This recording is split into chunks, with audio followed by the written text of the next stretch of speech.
지금 우리가 살고 있는 문명사회에 있어서 가장 중요하고 필수적인 요소는 무엇을 들 수 있을까요? 그것은 바로 규칙과 질서라 할 수 있습니다. 2014년도에 미국에서 한 TV쇼가 방영이 됐는데 그 제목은 유토피아라고 합니다. 이 프로그램이 어떤 내용이냐면은 다양한 배경을 지닌 15명의 사람들이 어느 한 시골에서 함께 살아가는 모습을 리얼리티로 보여주는 방송인데 유토피아의 제작진들이 구상한 이 프로그램의 방식은 지도자 없이, 규칙 없이, 그리고 폭로 없이입니다. 그러니까 유토피아는 어느 누구의 간섭도 받지 않고 그 어떤 기준이나 규칙도 없이 그저 15명의 사람들이 살아가는 모습을 다루고 있는 프로그램인 것이죠. 아마도 리얼리티 쇼의 특성상 예측 불가능한 상황들을 만들어서 거기서 시청자로 하여금 의외의 재미를 발견하도록 하는 그런 의도로 보이는데 결국에 이 유토피아는 5천만 달러나 손해를 보고 조기 종영되었다고 합니다. 아무리 리얼리티 쇼라 할지라도 기본적인 룰이나 배경 설정은 필요한 것이죠. 왜냐하면 사람들은 맥락 없고 개연성 없는 일에 대해서 도무지 납득할 수 없기 때문입니다. 특히 사람들은 기준과 명확한 질서가 중요합니다. 만약 그 어떠한 기준과 질서도 제시되지 않았는데 그저 방관한 채 각자가 자신들의 이야기를 끌어가다 보면은 그거 재밌을 것이다 라고 하는 이런 무책임하고 막연한 방식은 시청자들로부터 외면을 받게 될 것이고 그것이 바로 이 유토피아라고 하는 프로그램의 실패의 원인으로 작용했다는 것입니다. 이러한 점에서 볼 때 우리는 삶의 아주 작은 부분이라도 기본적인 규칙이나 기준이 반드시 필요합니다. 만약 기준이나 규칙이 정해지지 않은 채 그저 각자 알아서 행동하라 한다면은 그 무질서한 상황 속에서 대체 우리는 무엇을 어떻게 하여 살아가야 하는 것인지 알 수 없기에 반드시 삶의 기준이나 규칙은 정해져야 하는 것입니다. 신앙인의 삶도 마찬가지죠. 우리는 창조주이시며 구원자 대신 하나님을 믿고 섬기며 살아가는 사람들입니다. 아무리 시대가 바뀌어도 결코 변하지 않는 단 하나의 기준이 있다면 오직 한 분이신 하나님께서 우리에게 주신 그 말씀만이 삶의 기준이요 유일한 규칙인 것입니다. 그런데 사람들은 하나님께서 주신 이 말씀이라고 하는 삶의 규칙과 기준을 따르려 하지 않고 애써 외면하려 합니다. 그 이유는 서로 합의하고 정해놓은 규칙과 기준을 부정하고 방종하려고 하는 인간의 연약성이 있는가 하면 그러한 연약함을 부추기고 있는 가장 근본적인 원인으로서 인간에게 있는 죄성이 있다는 것입니다. 예를 들어 아담이 그러합니다. 아담은 하나님께서 인류에게 정하신 하지만 이스라엘은 더 이상 이제 애굽의 노예가 아니죠. 따라서 이제는 새로운 기준과 새로운 규칙을 지키며 살아야 하는 것입니다. 바로 그것이 지난주와 지지난주에 함께 살펴보았던 십계명입니다. 지난주까지 함께 살펴본 십계명 조문은 1계명부터 4계명까지인데 1에서 4계명까지는 모세가 받은 십계명 두 돌판 가운데 첫 번째 돌판이었다고 합니다. 그리고 이 첫 번째 돌판이 적힌 십계명의 핵심 주제는 하나님 사랑입니다. 세상을 살면서 하나님을 어떻게 사랑할 것인가? 나의 삶을 통하여서 하나님의 사랑을 어떻게 표현하고 세상을 향하여서 하나님의 사랑을 어떻게 전할 것인가? 여기에 대한 고민이 첫 번째 돌판에 새겨진 십계명의 내용이었다면은 오늘 함께 다뤄보실 이 두 번째 돌판에 새겨진 십계명의 내용은 이웃사랑입니다. 그러니까 나머지 두 번째 돌판에는 6계명부터 10계명까지 총 6개의 계명이 있는데 이 6개 계명 조문들을 관통한 핵심 주제가 이웃사랑이라는 것이죠. 그리고 이 6개 계명의 조문들이 내포하고 있는 것은 세상과는 비교가 되는 이 기독교 가치란 무엇인가 우리에게 설명해 주고 있습니다. 그래서 각 조문들을 살펴보실 때 기독교 가치관이라는 관점에서 이 조문들을 조명해 주는 것이 유익하다는 것이죠. 그러면 계명을 하나씩 하나씩 살펴보시겠는데요. 5번째 계명입니다. 내 부모를 공경하라. 그러면 내 하나님 여호와가 내게 준 땅에서 내 생명이 있기리라. 한마디로 효도라는 얘기죠. 그런데 효도라는 것은 성경에서 말하고 있는 이 부모 공경과는 차이가 있습니다. 효도는 유교 개념입니다. 유교에서 말하길 사람들이 효도해야 하는 이유가 나의 생명이 나의 부모로부터 비롯되었기에 마땅히 효도를 해야 한다는 것입니다. 그런데 기독교에서 말하는 부모 공경의 이유는 그런 것이 아니죠. 기독교에서는 먼저 이러한 고백부터 이해해야 합니다. 나의 생명은 하나님께로부터 온 것이다. 그러니 나의 모든 것은 하나님께 속했다. 그래서 기독교에서는 나의 생명이 부모가 아니라 하나님께 속하였다. 이렇게 이해하고 있습니다. 즉, 가족 관계의 구심점은 부모나 자식이 아니라 하나님이라는 것을 이 성경은 강조하고 있는 것입니다. 부모는 자식을 사랑할 때 내가 부모라서 자식을 사랑한 것도 있겠지만은 가장 무엇보다 그 자식은 하나님의 것이기에 하나님께 맡겨드리고 하나님을 사랑하는 마음을 우선시하며 하나님의 사랑으로 자식을 사랑해야 한다는 것입니다. 자식 편에서도 마찬가지죠. 자식이 부모를 사랑하는 이유는 나를 낳아주신 부모라서 우리가 사랑을 하지만은 무엇보다도 하나님께서 선하신 계획과 섭리를 따라 우리 부모님의 자식으로 태어나게 하셨으니 마땅히 하나님의 그 권위를 인정하고 존중하는 마음으로 부모님을 공경, 그러니까 하나님의 사랑으로 넘치도록 존경해야 한다는 것을 이 5번째 계명은 우리에게 전하고 있는 것입니다. 그렇다면은 과연 세상에서는 부모 공경을 어떻게 하고 있는지 돌아봅시다. 부모 공경이라는 것은 받고자 하는 부모님의 생각과 주고자 하는 자식의 생각 두 가지를 구분해야 합니다.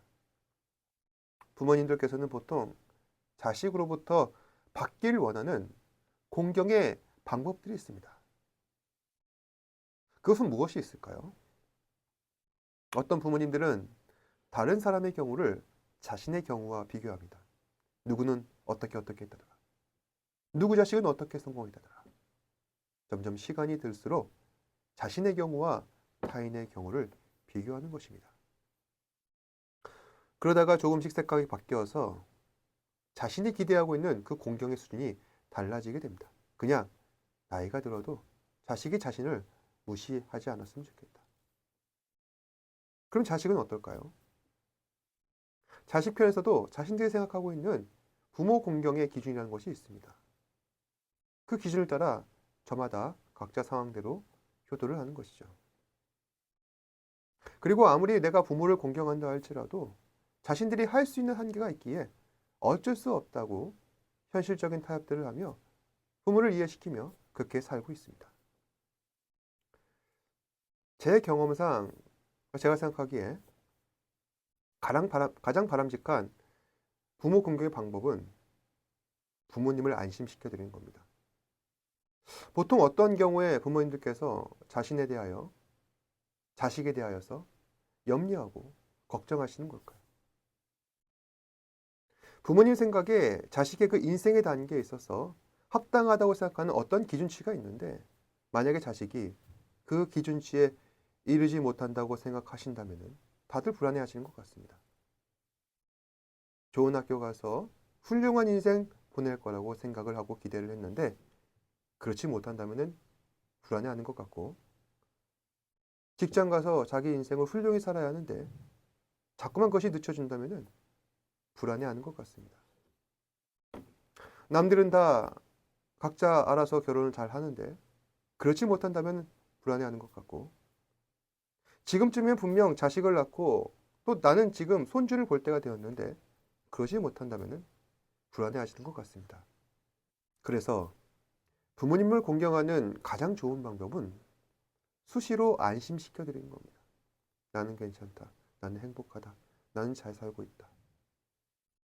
특히 믿음의 가정에 있어서 부모 공경의 바람직한 모범은 신앙을 갖고 믿음 안에서 잘 살아가는 모습을 보여드리는 것입니다. 온전한 예배를 드리고 하나님을 경외하며 열심히 신앙생활하고 있는 그런 모습이 우리의 삶 가운데서 실질적으로 나타나고 있다면 여러분의 부모님들은 그러한 여러분의 모습 속에서 부모님께서도 안심하실 겁니다. 또 신앙을 가지는 것이 부모님을 안심시켜드리는 효과적인 이유가 있는데 적어도 우리가 하나님을 의지하며 신앙생활을 하는 동안 하나님께서는 반드시 우리를 지켜주시고 보호하시며 선하신 길로 인도하신다는 이러한 믿음과 확신이 있기 때문에 이것이 우리뿐만 아니라 우리 부모님들도 갖고 계시기에 나의 신앙을 부모님께 확인시켜드리는 것이 부모님을 안심시켜드리고 공경할 수 있는 가장 효과적인 방법이라는 것입니다. 그리고 여섯 번째, 살인하지 말라입니다. 살인이라고 하는 죄는 우리가 살고 있는 이 삶의 영역 가운데에서 가장 끔찍하고 비참한 죄라 할 수 있습니다. 그래서 어떤 사회의 사법체계에서든지 살인죄는 법정 최고형으로 엄하게 처벌하고 있습니다. 성경에서도 살인에 대한 접근 방식은 세상과 크게 다르지가 않은데 제가 드리고 싶은 말씀은 왜 어떤 사람은 살인을 범하려 하는가 하는 부분입니다. 살인은 타인의 생명 또는 자신의 생명을 죽여 없애는 죄악입니다. 즉, 이 땅 위에 숨쉬고 살아가는 모든 만물의 생명은 모두 다 하나도 예외 없이 하나님께 속한 것인데 하나님께 속한 생명을 인간이 죽여 없앰으로써 하나님께서 주신 그 생명의 가치를 부정하고 생명의 존엄함을 가볍게 여기며 자신들이 함부로 그 생명을 좌지우지할 수 있다고 생각하는 것입니다. 그러니까 이 5계명에서 저희가 취해야 할 부분은 6계명에서 저희가 취해야 할 부분은 생명 존중이라고 하는 가치에 있어서 이것을 단순히 도덕적, 윤리적 관점에서만 볼 것이 아니라 하나님의 시선에서 봐야 한다는 것입니다. 그렇다면 우리는 이러한 것도 생각해 볼 수 있습니다. 여러분께서는 자존감에 대해서 어떻게 생각하십니까? 사람은 누구나 자존감을 가지고 살아가야 하죠. 근데 왜 우리에게 자존감이 필요한 것입니까? 사람은 누구나 하나님의 손으로 지음받았기 때문입니다. 생명이란 그런 것이죠. 우리의 생명은 하나님께서 지으셨고 모두 다 예외 없이 하나님 손에 달려 있습니다. 즉 우리의 생명은 하나님 주권 하에 있는 것입니다. 바로 그것이 우리가 자존감을 가져야 하는 것이죠. 사람의 쓸모는 사람이 감히 판단할 수가 없습니다. 어떤 분야에서 어떤 수준에 이르지 못하여서 어떤 일을 못할 수는 있습니다. 하지만 그것으로 인간의 가치와 쓸모를 감히 규정 지을 수는 없다는 것이죠. 하지만 오늘날 세상이 과연 그런 가치와 생각들이 인정받는 그런 세상입니까?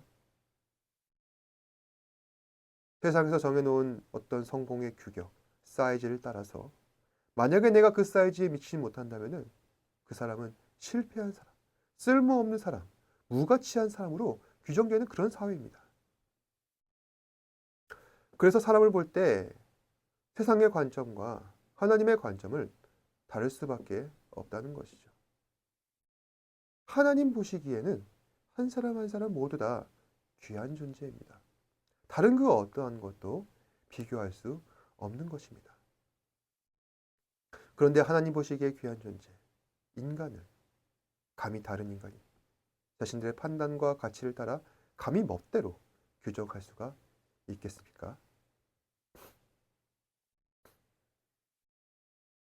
세상에서 자기 멋대로 사람에 대한 가치 판단을 하고 있다는 것은, 이것은 곧 사람을 우습게 생각하고, 그리고 이것은 심각하게 되면 사람을 죽이기까지 하는 것입니다.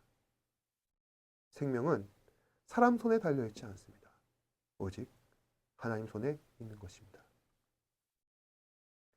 7번째로 간음하지 말라입니다.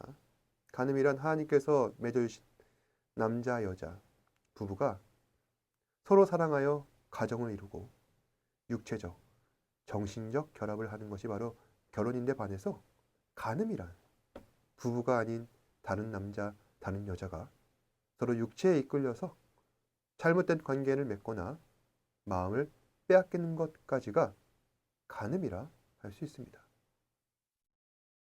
이러한 정의에 따르면은 간음에 해당하는 범위가 확 넓어진다 할 수 있습니다.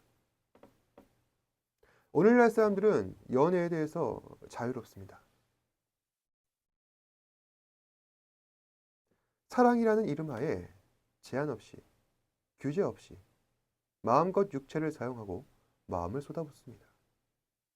제가 예전에 강균성이라고 하는 연예인에 대한 이야기를 들었는데, 다들 아시다시피 이 사람은 가수입니다. 크리스찬이죠. 예능감도 뛰어나고 원변도 재치가 있어서 한때 많은 사람들의 인기를 받았습니다. 그런데 어느 순간 인기가 사그라들었습니다. 왜일까요? 이 강균성이라고 하는 연예인이 혼전순결을 강조했기 때문입니다. 혼전순결이란 무엇입니까? 결혼하기 전까지는 그 어떤 성적 관계도 맺어서는 안 된다. 결혼을 약속한 사람조차 말입니다. 어떤 사람들은 강균성의 이러한 주장을 놓고서 참 독특한 캐릭터다라며 재밌어하는 사람도 있었지만, 어떤 사람들은 아니 세상에 이런 꼰대가 있을까 그런 생각도 하는 것입니다. 당연히 교회에서는 강균성 씨를 칭찬했죠.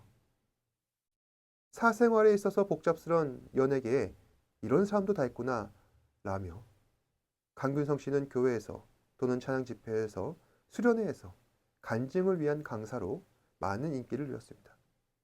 그게 다 그가 주장하는 혼전순결 때문입니다. 그럼 과연 오늘날 시대에 이 혼전순결은 가능한 일인가?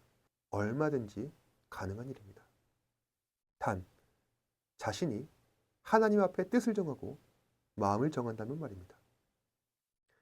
여러분께서는 다니엘의 이야기를 아실 겁니다. 다니엘은 바벨론에서 뛰어난 인물로 유대인임에도 바벨론 왕의 간택을 받아 국비 유학생으로 최고의 학문을 배우는 엘리트 학생이었습니다.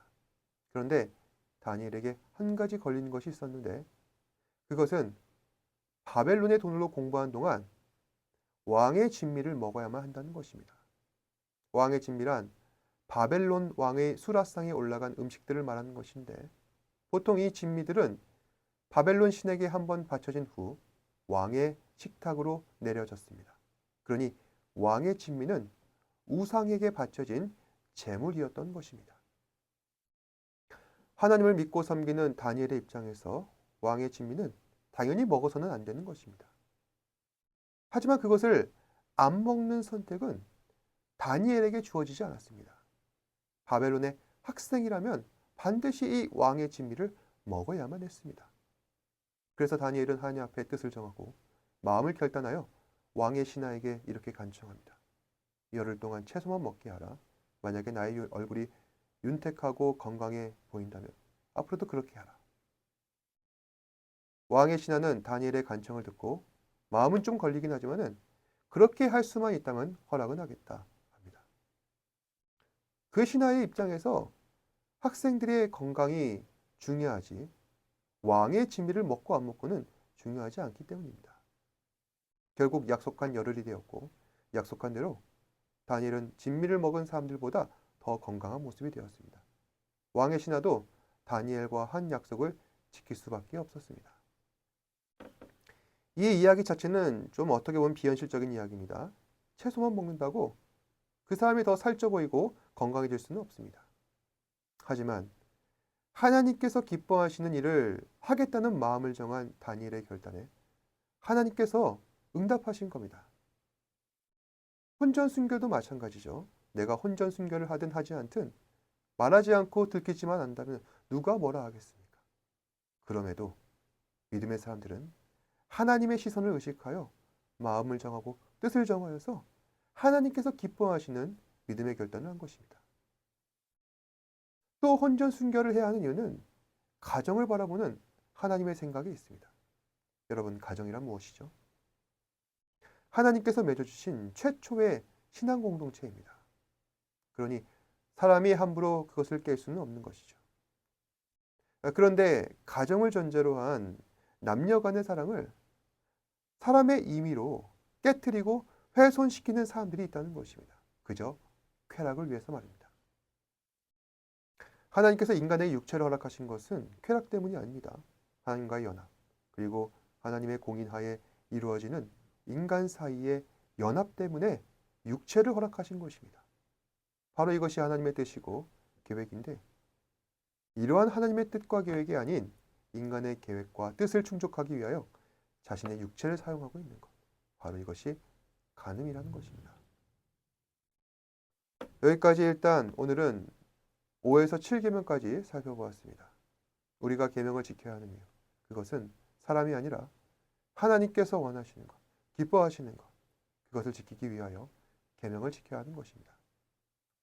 그리고 하나님께서 원하시는 이 계명의 이유는 사람에게 있습니다. 우리가 사람을 사랑할 때, 사람을 대해야 할 때, 그 교제의 방식과 사람의 방식을 사람의 방식으로 할 것이 아니라 하나님의 방법으로 해야 한다는 것. 그것을 오늘 계명은 우리에게 전하고 있습니다.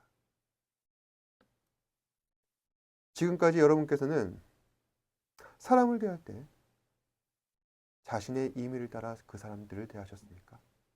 아니면 하나님의 뜻을 따라 그 사람들을 대하셨습니까?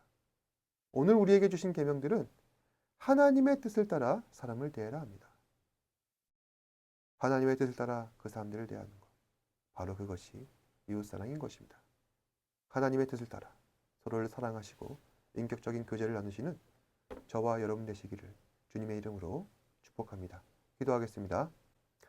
고맙고 사랑이 많으신 아버지 하나님, 하나님의 계획과 뜻을 따라 하나님과 맺어주신 그 인간 간의 관계들을 하나님의 사랑으로, 하나님의 방법으로 사랑할 수 있는 지체들 되게 하여 주시옵소서. 세상은 사람에 대한 가치 판단을 할 때 필요와 쓸모와 세상이 규정하고 있는 어떤 규격의 틀을 따라 사람을 가치 판단합니다. 하지만 하나님께서 보시기에 모든 피조물, 존재는 너무나도 귀하고 복된 마땅히 사랑해야만 할 존재입니다. 오늘날 세상 가운데에서 서로를 미워하고 증오하고 갈등을 일으키는 여러 가지 악한 역사들이 있습니다. 서로 미워하고 증오하고 대립할 것이 아니라 하나님의 사랑으로 서로를 품어주고 이해하고 용서하고 또한 함께 하나님의 뜻을 구하며 사랑하는 그런 하나님의 사람들이 될 수 있도록 인도하여 주시옵소서. 가정 안에서 부모 자식 간에 또한 이 세상에서 우리가 나타내야 할 그러한 하나님의 사랑들을 우리가 서로 확인하며 또한 나타내며 살아갈 수 있는 사랑하는 지체들 되게 하여 주옵소서. 모든 말씀 예수님 이름으로 기도드립니다. 아멘. 하늘에 계신 우리 아버지여, 이름이 거룩히 여김을 받으시오며 나라가 임하옵시며 뜻이 하늘에서 이루어진 것 같이 땅에서도 이루어지이다. 오늘 우리에게 일용할 양식을 주시옵고 우리가 우리에게 죄 지은 자를 사하여 준 것 같이 우리 죄를 사하여 주시옵고 우리를 시험에 들게 하지 마시옵고 다만 악에서 구하시옵소서. 나라와 권세와 영광이 아버지께 영원히 있사옵나이다. 아멘.